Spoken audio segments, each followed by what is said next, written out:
अति पावन, मधुर सरस अरु अति मन भावन।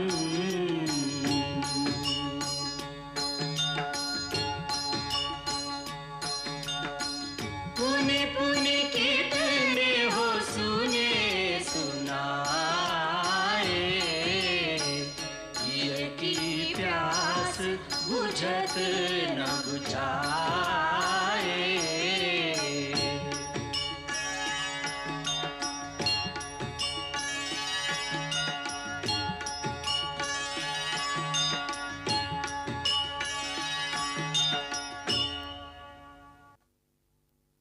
सारद शेष महेश विधि, आगम निगम पुराण, नेति नेति कहीं जा सुगुन, करहि निरंतर गान। गोस्वामी तुलसीदास ने जब रामायण अपनी प्रादेशिक भाषा अवधी में लिखी तो उस पर बहुत विवाद हुआ, परंतु गोस्वामी जी ने अपना फैसला नहीं बदला, क्योंकि उन्हें इस बात का विश्वास था कि रामायण की कहानी आम इंसानों तक पहुंचनी चाहिए, ताकि उसमें जो कर्तव्य, त्याग और प्रेम के आदर्श दिखाए गए हैं, जो ह्यूमन बिहेवियर के आइडियल्स हैं, उनसे एक आम इंसान भी अपने जीवन का मार्गदर्शन पा सके, उसे जिंदगी का सही रास्ता मिल सके। रामायण एक धार्मिक ग्रंथ होने के अलावा एक सांस्कृतिक दस्तावेज है, एक ऐसा कल्चरल डॉक्यूमेंट है जो रंग, नस्ल, मुल्क और जाति की सीमाओं को पार करके आम इंसानों के दिलों पर इतना गहरा असर डालती है कि हर आदमी अपनी रोजमर्रा की जिंदगी में उसकी शिक्षा और तालीम से फायदा उठा सकता है।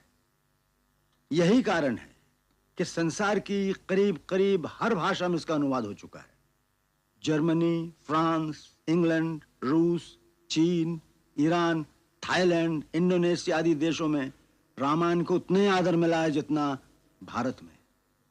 रूस में पिछले कई सालों से रामायण का नाटक स्टेज पर खेला जा रहा है। उधर इंडोनेशिया में रामायण वहां की लोक कथा, वहां के फोक आर्ट का एक इंपॉर्टेंट सब्जेक्ट है, बल्कि प्रमुख विषय है। उसका कारण है कि भारत ने दूसरों की धरती पर कब्जा करने के लिए कभी सेनाएं नहीं भेजी, फौजें नहीं भेजी। हमेशा भारत से गए शांति और दोस्ती के दूत, messengers of peace and love, जिन्होंने उनकी धरती पर नहीं, उनके दिलों पर कब्जा कर लिया। उन दूतों के साथ गई भारत के वीरों की कहानियां, उनके एपिक्स, रामायण जैसे महाकाव्य। उसका असर कितना गहरा था, इसका जिक्र करते हुए पंडित जवाहरलाल नेहरू ने अपनी पुस्तक में फ्रांस के एक हिस्टोरियन, एक इतिहासकार मिशेलेट के विचार इस प्रकार उद्धृत किए हैं। जिसे जीवन की अनुभूतियों की प्यास हो, वो इस महाकाव्य रूपी सरोवर के जल से अपनी प्यास बुझाए, जो सागर से भी विशाल है, जिसमें सूर्य का प्रकाश है, जिसमें एक निरंतर शांति, एक अनंत मिठास है। सबसे पहले महर्षि वाल्मीकि ने संस्कृत भाषा में रामायण की रचना की। यावत् स्थास्यन्ति गिर्यः सरितश्च महितले, तावत् रामायण कथा लोकेषु प्रचरिष्यति। उसके बाद जब संस्कृत बोलचाल की भाषा नहीं रही, तो कवियों और संतों ने इसे बार बार अपने अपने समय और अपने अपने प्रदेश की भाषा में लिखा। दक्षिण की भाषाओं में रंगनाथ रामायण तेलुगु में लिखी गई।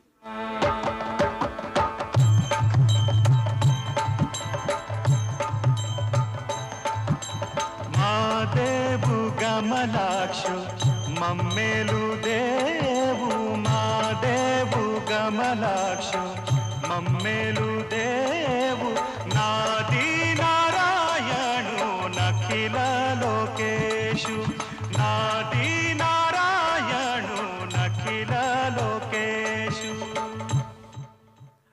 उसी तरह महर्षि कंबर ने तमिल में, अलुत्तच्छन ने मलयालम में और नागचंद्र ने कन्नड़ में से लिखा। पूर्व में महाकवि कृत्तिवास ने इसे बंगला भाषा में लिखा और कृत्तिवासी रामायण उनके जीवन काल ही में घर घर में गाई जाने लगी। मधु चैत्र मास शुक्ला श्री राम नवमी, मधु चैत्र मास शुक्ला श्री राम नवमी, शुभक्षणे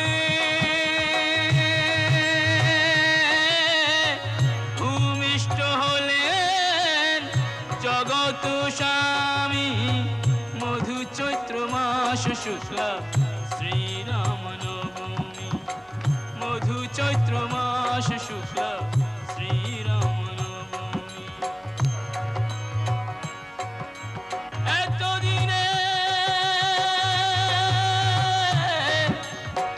এতদিনে দশরথ মনেতে উল্লাস, রাম জন্ম রচিলেন পণ্ডিত কীর্তিবাস, মধু চৈত্র মাস শুক্লা শ্রীরাম নবমী, মধু চৈত্র মাস শুক্লা শ্রীরাম নবমী। उसी प्रकार पश्चिमी तट के निकट महाराष्ट्र में संत एकनाथ ने ये गाथा बड़े भावपूर्ण अंदाज में गाई। श्री रामच्युत वृक्ष प्रभा, श्री रामच्युत वृक्ष प्रभा, त्यावरी वाल्मीकि कवि कोकिल, त्यावरी वाल्मीकि कवि कोकिल, नारद वसंते कुटली कीळ, नारद वसंते कुटली कीळ, मधुराक्षरी सरळ आलाप केला, श्री रामच्युत वृक्ष प्रभा, श्री रामच्युत वृक्ष प्रभा। जैसा कि मैंने पहले कहा था, उत्तर में गोस्वामी तुलसीदास जी ने इसे अवधि में लिखा।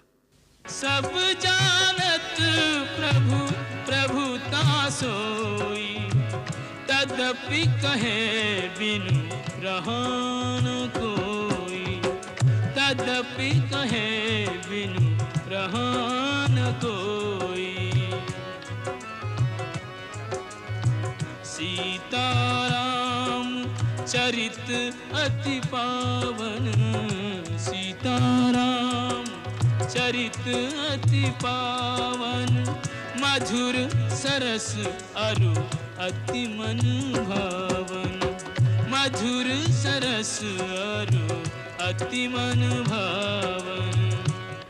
रामायण की कहानी इंसान के दिल में इस विश्वास, इस यकीन, इस फेथ को मजबूत करती है कि जब कभी जुल्म की ताकतें यानी ऑटोक्रेटिक पावर्स मानवता और इंसानियत को अपने पैरों तले कुचलने की कोशिश करती है, तो उस वक्त दुनिया में कोई ऐसी ताकत, कोई ऐसी विभूति इंसान के रूप में आती है जो जुल्म की ताकतों और उनके हथियारों का मुकाबला केवल अपनी सच्चाई, आत्मविश्वास और प्यार की भावना से करता है। रामायण की परंपरागत कथा इस बात पर आधारित है कि एक समय जब आतताई शक्तियां रावण के रूप में प्रकट होती है, जो अपनी ताकत के नशे में चूर धरती को अपने पैरों तले रौंदता चला जा रहा है, उस समय धरती, ऋषि, मुनि और देवतागण भगवान विष्णु के पास मदद के लिए जाते हैं और वो उनके पुकार से द्रवित होकर उनकी सहायता का वचन देते हैं। इस कथा से एक इंसान में सच्चाई के रास्ते पर चलने की हिम्मत आती है, क्योंकि उसे विश्वास होता है कि आखिर में हमेशा सच्चाई की जीत होगी और सारे संसार में एक ही नारा गूंजता रहेगा, सत्यमेव जयते, सत्यमेव जयते, सत्यमेव जयते, सत्यमेव जयते। शान्ताकारं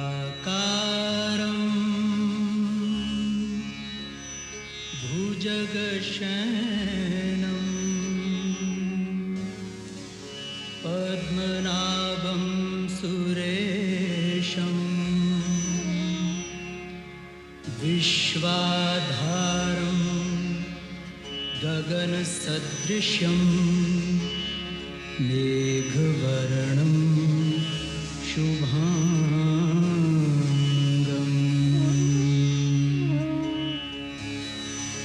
यं ब्रह्मा वरुणेन्द्र रुद्रमरुतः स्तुनवन्ति दिव्यैस्तवैः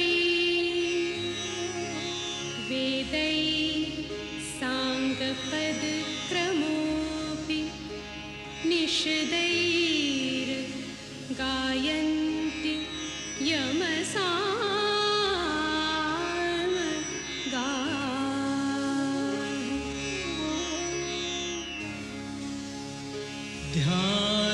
ध्यानावस्थित तद्गतेन मनसा पश्यन्ति यमयोगिनो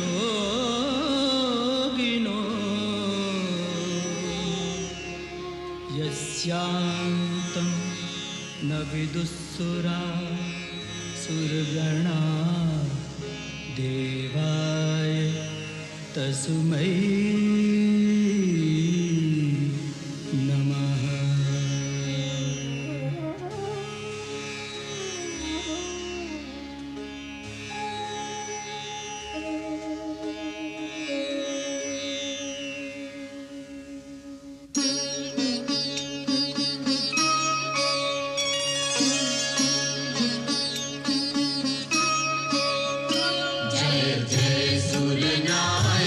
जन सुखदायक प्रणतपाल भगवंता ओझित हितकारी जय असुरारी सिंधु सुता प्रिय कंता आनंद सुर धरणी अद्भुत करनी मर्म न जाने कोई जो सहज कृपाला दीन दयाला अनुग्रह सोई जय जय अविनाशी सब घटवासी व्यापक परमानंदा अविगत दोतीतम चरित पुनीतम माया रहित मुकुंदा जेहि लागी विरागी अति अनुरागी विगत मोह मुनि वृंदा बासर ध्यावहि गुण गण गावहि जयति सच्चिदानंदा जयति सच्चिदानंदा जयति सच्चिदानंदा जयति सच्चिदानंदा।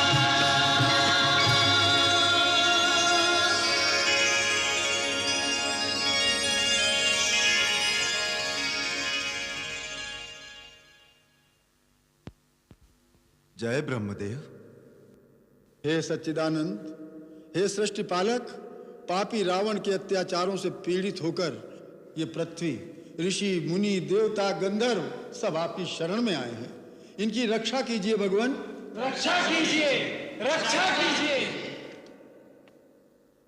पृथ्वी पर धर्म और सत्य का नाश हो रहा है प्रभु। पाप की शक्तियां बढ़ रही हैं। राक्षसों का राजा रावण अहंकार के मद में चूर होकर तीनों लोगों को अपने पांव तले रौंदने को तैयार है। देव, दानव, मनुष्य कोई उसका सामना करने की हिम्मत नहीं करता, क्योंकि स्वयं ब्रह्मा और महादेव ने उसे वरदान दिया है कि देव, दानव, नाग, किन्नर, गंधर्व किसी के हाथों से वो मारा नहीं जाएगा। प्रभु, आपकी सृष्टि का भार धारण करना मेरा धर्म है, परंतु जब धर्म की जगह अधर्म का राज होता है तो अधर्म से अनाचार, अनाचार से भ्रष्टाचार और भ्रष्टाचार से अत्याचार की ज्वाला भड़क उठती है। जब अत्याचार इतने बढ़ जाते हैं तो देखिए, पाप की ज्वाला में मेरा शरीर जलने लगता है। प्रभु, मेरी रक्षा कीजिए। पृथ्वी त्राही त्राही कर रही है करुणा निधान। जब वो अभिमानी चलता है तो ऐसा प्रतीत होता है मानो धरती को अपने पैरों तले कुचल रहा हो। असुरों के आतंक से धर्मशील जनता चीत्कार कर रही है। उसके सैनिक लोगों को त्रास दे रहे हैं। राक्षस साधु जनों का खून पी रहे हैं। प्रभु, आज अबलाओं की लाज और मानव की मानवता को बचाने वाला कोई नहीं रहा। आज वो अवस्था आ गई है, यदि कोई धर्म और सत्य के रास्ते पर चलने की कोशिश करे तो वो जीवित नहीं रह सकता। आज हर प्राणी पाप और भ्रष्टाचार के रास्ते पर चलने को विवश किया जा रहा है। जब ऐसी अवस्था आ जाए तो सत्य की रक्षा के लिए किसी महान शक्ति का अवतार लेना आवश्यक हो जाता है। सच्चिदानंद। देवादिदेव प्रणाम। हे सर्वेश्वर, आपने जो कर्म का विधान बनाया है उसके अनुसार जो भी श्रम करेगा, परिश्रम करेगा, तपस्या करेगा, उसे शक्ति अवश्य प्राप्त होगी। उसी विधान को निभाना आपका कर्तव्य है प्रभु। धरती पर जब भी कोई जालिम प्राणी मात्र को अपने चरणों में झुकने पर मजबूर कर देता है तो एक सच्चा इंसान उसके सामने झुकने से इनकार कर देता है, क्योंकि उसे विश्वास होता है कि ऊपर कोई शक्ति है जो उसके साथ न्याय करेगी, उसकी रक्षा करेगी। जिस दिन यह विश्वास टूट जाएगा कि अंत में सच्चाई की जीत होती है, उस दिन कोई धर्म के रास्ते पर नहीं चलेगा। समाज बिखर जाएगा, धरती, सूर्य, चंद्रमा अपना अपना रास्ता बदल देंगे, सृष्टि का सारा क्रम अस्त व्यस्त हो जाएगा। देवगुरु बृहस्पति ठीक कहते हैं प्रभु। यही वो समय है जब ईश्वर का अवतार लेना आवश्यक होता है। त्रिपुरारी, पापी के पाप में ही उसके नाश का बीज छुपा रहता है। जो रावण यह समझता है कि उससे बढ़कर कोई शक्ति नहीं रही, उसका नाश भी उसी अहंकार में छुपा हुआ है। उस अहंकार के कारण उसने वरदान मांगते समय मनुष्य और बानर के हाथों न मरने का वरदान नहीं मांगा था। जिस मानव को वह कीड़े मकोड़ों की तरह तुच्छ समझता है, उसी सामान्य मानव के रूप में मैं अवतार लेकर उसका मान भंग करूंगा। हम अपनी कलाओं सहित अयोध्या नरेश दशरथ के घर में जन्म लेंगे और असुरों के अत्याचारों से पृथ्वी की रक्षा करेंगे, ताकि धरती पर जहां भी लोग सत्य और धर्म का साथ दें, वहां उन्हें एक ही विश्वास हो कि अंत में सच्चाई की जय होगी। सारी सृष्टि में एक ही जय घोष गूंजेगा, सत्यमेव जयते, सत्यमेव जयते, सत्यमेव जयते, सत्यमेव जयते, सत्यमेव जयते, सत्यमेव जयते, सत्यमेव जयते। प्रसीद मम भास्कर दिवाकर नमस्तुभ्यं प्रभाकर नमोस्तुते।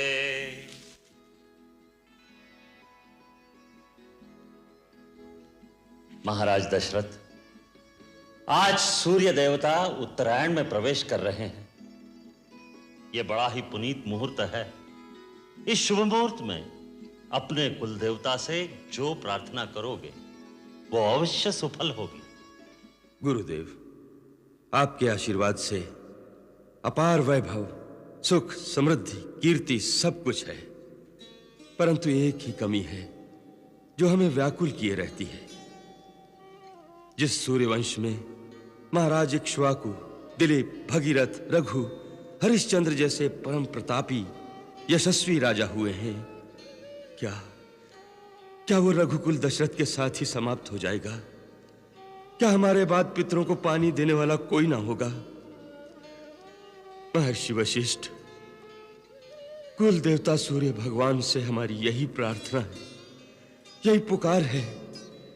सूर्यवंश का सूर्य दशरथ के साथ ही अस्त ना हो जाए। आप तो जानते हैं गुरुदेव कि कोई माँ कहने वाला ना हो तो स्त्री अपने आप को पूर्ण नहीं समझती। एक माँ के हृदय का आंगन जब तक सूना रहेगा गुरुदेव, तब तक संसार के सारे सुख, वैभव इन महलों के खालीपन को कभी नहीं भर सकते। आप तो त्रिकालदर्शी है गुरुदेव, हमारे मन की व्यथा तो आप जानते ही हैं। महारानी कौशल्या, देवी कैकेयी, देवी सुमित्रा, आप निराश न हो। सूर्य भगवान आपकी मनोकामना अवश्य पूरी करेंगे, परंतु उसके लिए पुत्र कामेष्टि यज्ञ करना होगा। तो फिर गुरुदेव, उसमें देरी क्यों? आप यज्ञ का आयोजन कीजिए। परंतु देवी, हम वो यज्ञ नहीं करा सकते। आप नहीं कराएंगे तो और कौन कराएगा? अथर्ववेद के पूर्ण ज्ञाता ऋषिशृंग मुनि इसके विशेषज्ञ हैं। ये यज्ञ उन्हीं के द्वारा संपन्न होना चाहिए। तो फिर उन्हें बुलवाइए गुरुदेव और यज्ञ का अनुष्ठान कीजिए। नहीं देवी कैकेयी, उसके लिए तो महाराज को स्वयं उनके पास जाकर प्रार्थना करनी चाहिए। गुरुदेव, मैं आज ही उनके पास जाने के लिए तैयार हूं। मैं अभी आर्य सुमंत्र को बुलवाकर कहती हूँ कि वो सेनापति को आदेश दे कि महाराज के साथ जाने के लिए रथ, हाथी, घोड़े और पैदल सेना तुरंत तैयार की जाए। महाराज आज ही प्रस्थान करेंगे। नहीं देवी कैकेयी, वहां रथ, हाथी, घोड़े, सेना की आवश्यकता नहीं। महाराज एक योगी के पास कुछ मांगने जा रहे हैं, अपना ऐश्वर्य और पराक्रम दिखाने नहीं जा रहे हैं। देवी, भिक्षा खाली झोली में ही डाली जाती है। एक महात्मा के पास अपना वैभव दिखाने जाओगे तो सोने चांदी की चमक दमक और अहंकार ही लेकर आओगे। आपने सत्य कहा गुरुदेव। ऋष्यशृंग मुनि के द्वार पर राजा दशरथ नहीं, भिक्षुक दशरथ नंगे पांव जाएगा। आशीर्वाद दीजिए। तुम्हारी मनोकामना सफल होगी राजन।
हर भांति मनावे राजा, हुए प्रसन्न तथास्तु कहा, फिर यज्ञ कर्म शुभ साजा।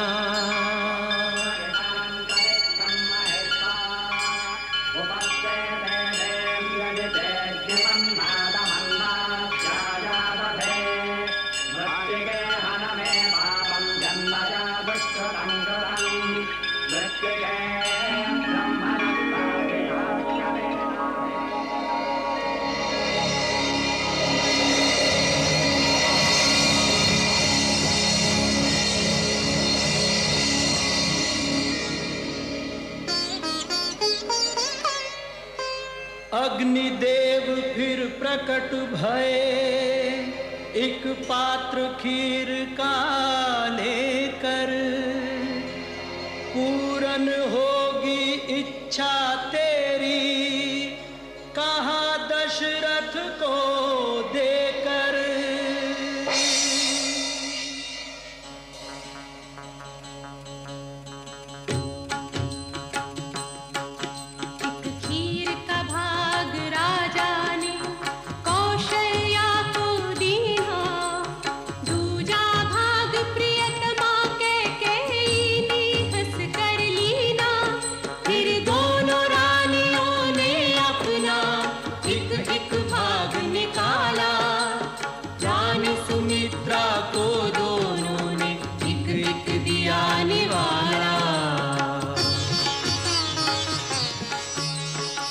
देवराज इंद्र, श्रीमन नारायण ने पृथ्वी पर अवतार लेने का संकल्प ले लिया।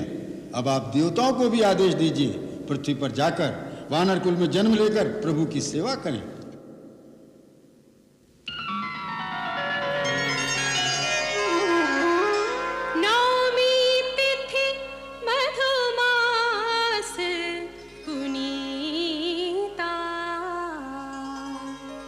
शुक्ल पक्ष अभिजित हरि प्रीति,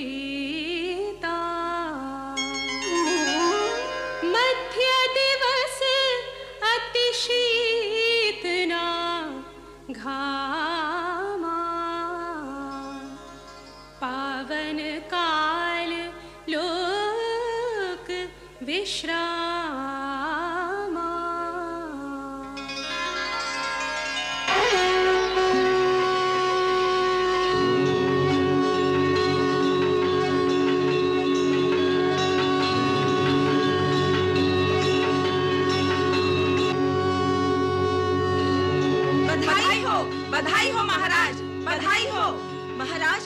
महारानी कौशल्या ने पुत्र को जन्म दिया है। बधाई हो महाराज।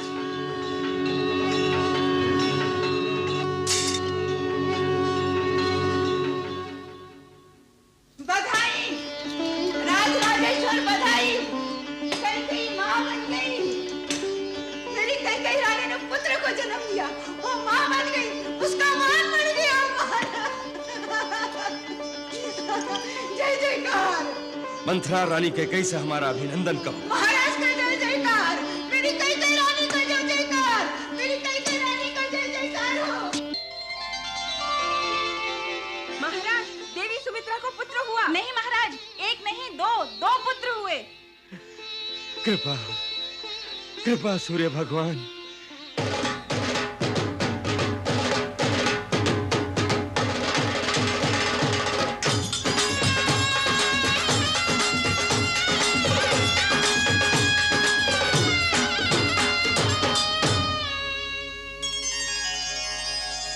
अरे अवधपुरी में हो बाजे बधैया,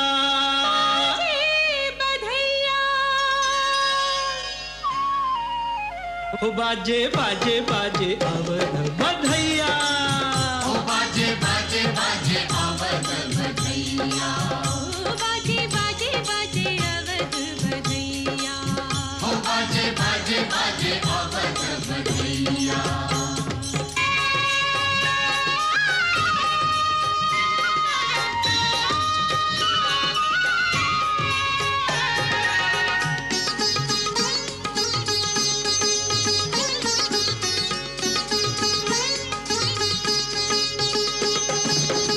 राजा दशरथ मगन है कितने, राजा दशरथ मगन है कितने, मगन है तीनों मैया,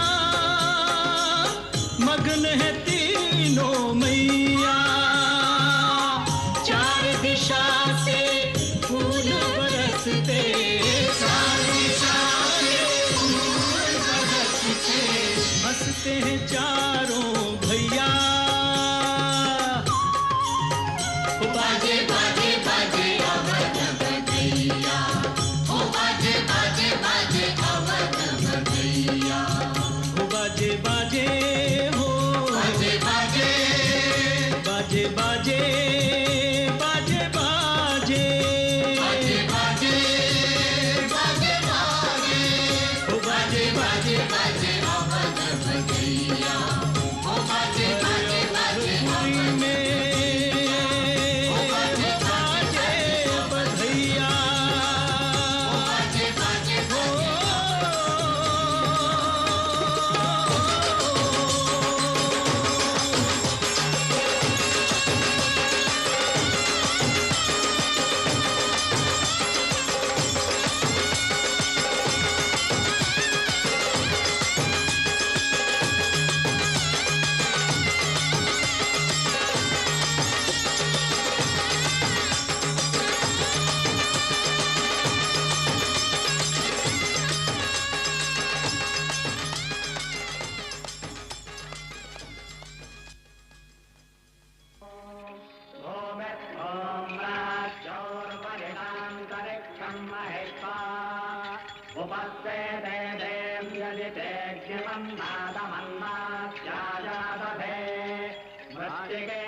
महाराज, अब हम चारों कुमारों का नामकरण करते हैं।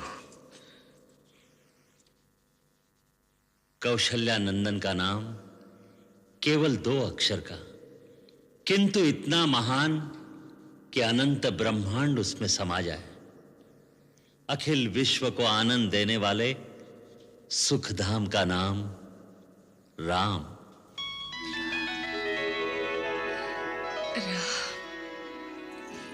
मेरे राम।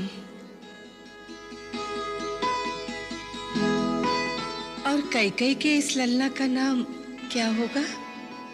त्यागमूर्ति, धर्मस्वरूप, जगत का भरण पोषण करने वाला कैकेयी कुमार विश्व में भरत के नाम से विख्यात होगा।